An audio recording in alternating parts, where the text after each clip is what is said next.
గ్లాసుడైన చాలు నందిని పాలు, కడివిడైన నేమి కల్తీ పాలు. నందిని డైరీ.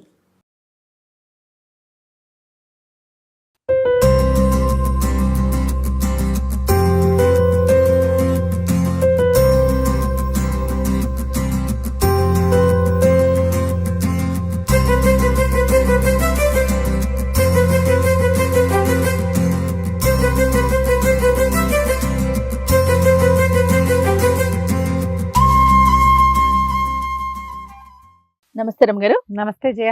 కనుమ పండుగ శుభాకాంక్షలు అండి. కనుమ పండుగ శుభాకాంక్షలు జయ.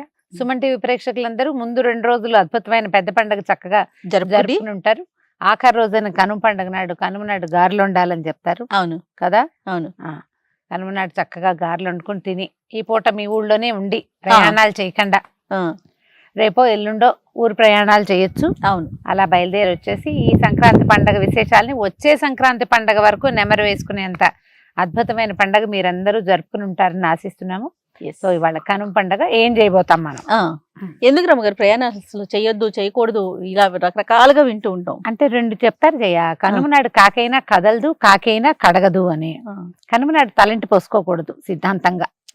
ఈ కనుమకి మనం రమగారు సంక్రాంతి రోజు పోసుకోకూడదు అంటే ఉట్టిగా తల మీద పోసుకోవచ్చు. కావాలంటే నువ్వు అత్యవసరం అయితే తప్ప పోసుకోకూడదు. ఓకే.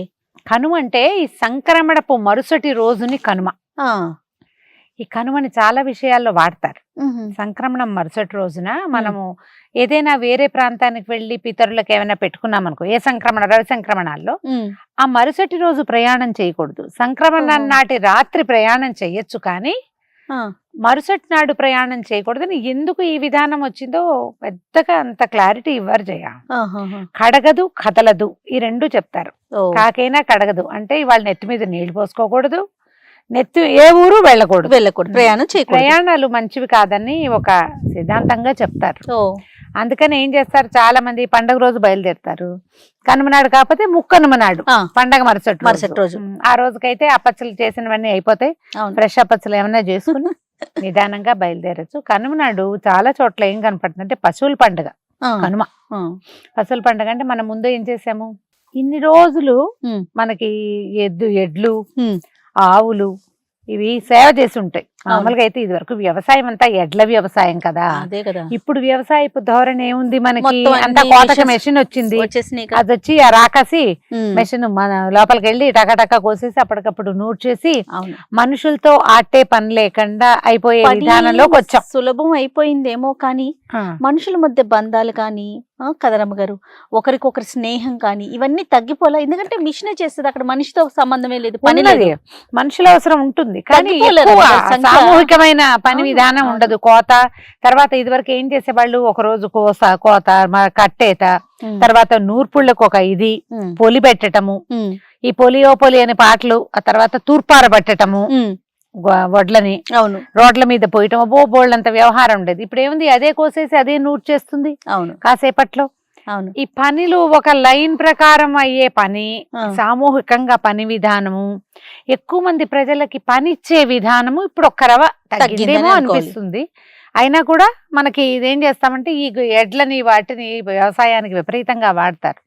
వస్తువు ఈ వడ్లని వాటిని ధాన్యాన్ని ఇంటికి చేర్చుకోవడానికి కూడా మనం బసవన్నలే వాడతాం. అవును. ఈ రోజున ఏం చేస్తారు, బసవన్నలకు విశ్రాంతి, చక్కగా స్నానాలు చేయించి చెరువులకు తీసుకెళ్లి శుభ్రంగా తోమి ఒళ్ళు తోమితే రిలాక్స్ అవుతాయి జంతువులు.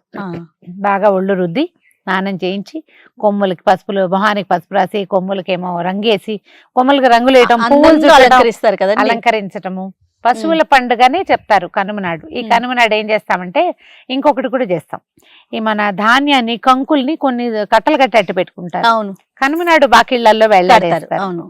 ఇప్పుడు ఏంటంటే పిచ్చుకలకి వాటికి ఆహారం ఇవ్వటము, మన పండగ ఏదైనా సరే మనం తింటాం చేసుకుని శుభ్రంగా మనం చక్కగా చేసి ఎవరికైనా పెట్టడం, ఎవరికైనా ఏదైనా ఇవ్వటం. ఈ ఎవరికైనాలో మనుషులే కాకుండా పశుపక్ష్యాదులు కూడా ఉండటం పురాతనమైన విధానాలుగా ఏర్పరిచి ఉంచారు. మామూలుగా మనకి ధాన్యపు కంకులు అంటే చేలల్లో బడి పిచ్చుకలు పిట్టలు తింటాయి. వాకిళ్లలో కూడా ఈ ధాన్య బస్తాల జోలికి రాకుండా వాటికి ఏం చేస్తారు, గుత్తులుగా కట్టేసి అటు వేసి పెడతారు. కొన్ని నెలల పాటు పక్షులు బట్టి ఆ కంకుల్ని తీసుకుని తింటాయి. ఓకే.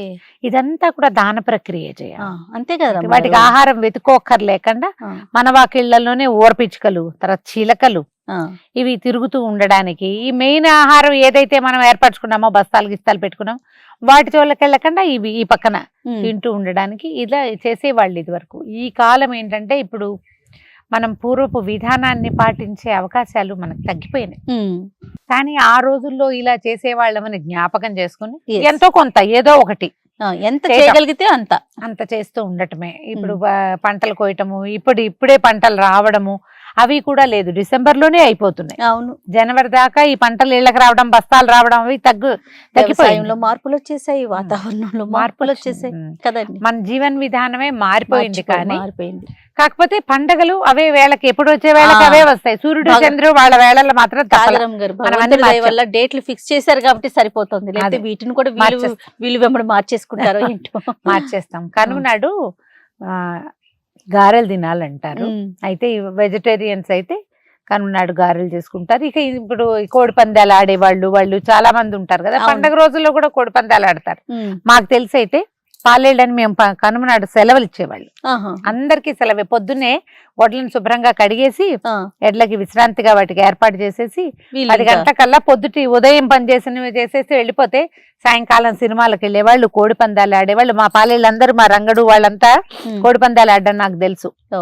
కోళ్ళని పట్టుకెళ్లేవాళ్ళు, డబ్బులు ఇచ్చేవాళ్ళు పాలేళ్ళకి. సంవత్సరం అంతా పనిచేశారని ఇచ్చేవాళ్ళు. మనం కూడా ఏంటంటే పని వాళ్ళకి విశ్రాంతి ఇవ్వాలని ఆ ఒక్క రోజుకి గొడ్లకి పలుకుతాళ్ళు అవి లేకుండా హాయిగా ఫ్రీగా తిరగనివ్వటము. అది అప్పట్లో పొలి అని పెట్టేవాళ్ళు. పొలి అన్నం వడ్లశాల మన పశువుల శాలలోనే అన్నం వండేవాళ్ళు. వండి పశువులశాలలోనే వండి దాన్ని పొలి అన్న అది చేలల్లో చల్లేవాళ్ళు. కొంచెం పసుపు కుంకుమ అవి వేసి. అంటే అప్పుడట పూర్వం అన్ని జాతుల వాళ్ళు, అంటే ఇదేదో తినేవాళ్లే చేస్తారని కాదు, పెద్ద పెద్ద పశువుల శాలలు అవి ఉండి మనకి చాలా ఎడ్ల వ్యవసాయము అవి ఉంటే శాంతిగా ఈ మేక రక్తాన్ని కూడా కలిపి అన్నంలో చల్లి వాళ్ళట. పూర్వం జరిగేది.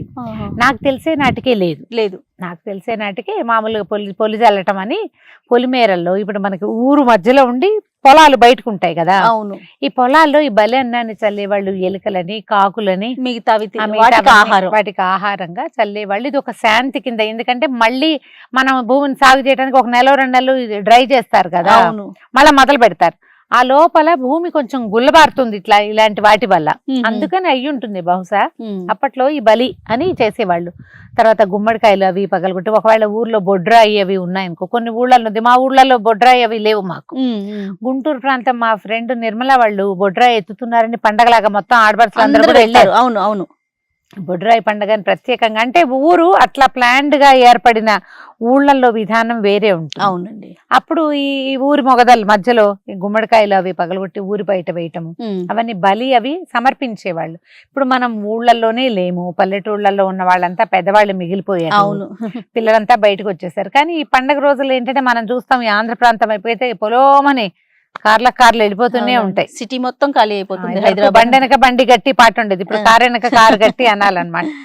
అందరూ సిటీ అంతా ఖాళీ అయిపోతుంది. అందరూ పండగలకు వెళ్తారు కదా. ఈ పండగకి వెళ్ళిన వాళ్ళు వండుకుని తింటాం కాకుండా మన విధానాలు పూర్వం ఏం పాటించేవాళ్ళు, పాతకాలపు పద్ధతులు ఏంటి, ఊళ్ళో కాస్త నలుగురిని పలకరించడము, ఊరి వాతావరణం ఎలా ఉంది, మన ఊరికి మనం ఏమైనా చేయగలమా, మనం చదువుకున్న బడికి ఏదైనా చేయొచ్చా అన్న ఒక ఆలోచన చేయడానికి కూడా ఇది ఒక మంచి కాలం, మంచి సమయం. అందరూ కలుస్తారు కదా, చాలా మంది పాత స్నేహితులు, ఊళ్ళో జనాలు, పెద్దవాళ్ళు, గ్రామ పెద్దలు కలుస్తారు కదా. ఒక మంచి ఆలోచన, మంచి నిర్ణయం తీసుకునేందుకు ఇది ఒక మంచి కాలం, మంచి అంటే అవకాశంగా భావించాలి. అవునండి. కనుమ నాడు కాలు కదపకూడదని ఒక శాస్త్రం ఉంది కాబట్టి కనుమ నాటి ప్రయాణం అంత మంచిది కాదని చెప్తారు. సంక్రమణ నాడే బయలుదేరచ్చు, లేదా తెల్లవారంగానే ముక్కనుమ నాడు బయలుదేరటము. ఇప్పుడు ఎవరింట్లో అయినా సామాన్లు పెట్టుకుని మనం నిర్గమనం అని పెట్టుకుంటాము. అందరిళ్లలోనూ కనుమ పండగేగా, అంతేగా. ఊరెళ్ళే అవకాశం లేని వాళ్ళు మన ఇంట్లో ఉంటే మంది మనమే. ఈ పండగలు ఏంటంటే పర్వదినాలు ఇవి. నిజానికి ఇది మనం పండుగగా జరుపు, మనం ఏ పర్వదినాన్ని పండగ చెయ్యం. పర్వదినాలుగానే ఉంటాయి. అవును. కానీ ఈ పర్వదినం, ఈ ఉత్తరాయణ పర్వదినము, మనకి మకర సంక్రమణం పండుగగా చేసుకుంటాం. ఈ పండుగల్లో ఈ వాదులాటలు, కొట్లాటలు, గొడవలు, ఇలాంటి వాటికి నేనంటే నేను, తూతూ మేమే అంటాం, నువ్వంటే నేను, నేనంటే నువ్వు, ఇలాంటి ధోరణులలోకి వెళ్ళకుండా ఉంటే మనకి ఎక్కువ పర్వదినాలు ఉన్నాయి, ఎక్కువ పండగలు ఉన్నాయి. పండగ రోజుల్లో పొట్లాడుకోకూడదు అని ఒక రూల్ గనక పెట్టుకుంటే 300 రోజులు గడిచిపోతాయి చక్కగా. అప్పుడు గొడవలు అన్ని రోజులు గొడవలు ఉండవు. అన్ని రోజులు గొడవలు లేకుండా ఉండడం. ప్రశాంతమైన జీవితానికి ఈ పండగ చాలా అంటే చాలా అవసరం. అంతే రమ్మగారు. ఈ 3 రోజుల పండగ వీడియోల్ని మనం పూర్తి చేసేసాం. అవును. అలాగే ప్రేక్షకులందరూ కూడా ఈ 3 రోజుల పెద్ద పండుగని చక్కగా సుసంపన్నం చేసుకోండి.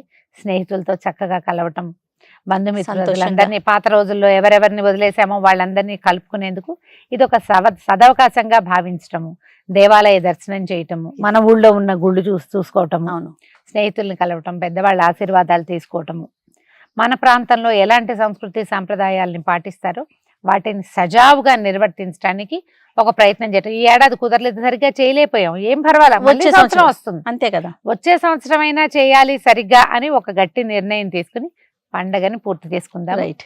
అవును రమ్మగారు, మీరు అన్నట్టుగా దేవాలయ దర్శనం. కానీ మనకి ఈసారి దేవాలయంలోనే సంక్రాంతి గురించి మాట్లాడుకునే అవకాశం కల్పించారు మనకి ధర్మపురి క్షేత్రంలో.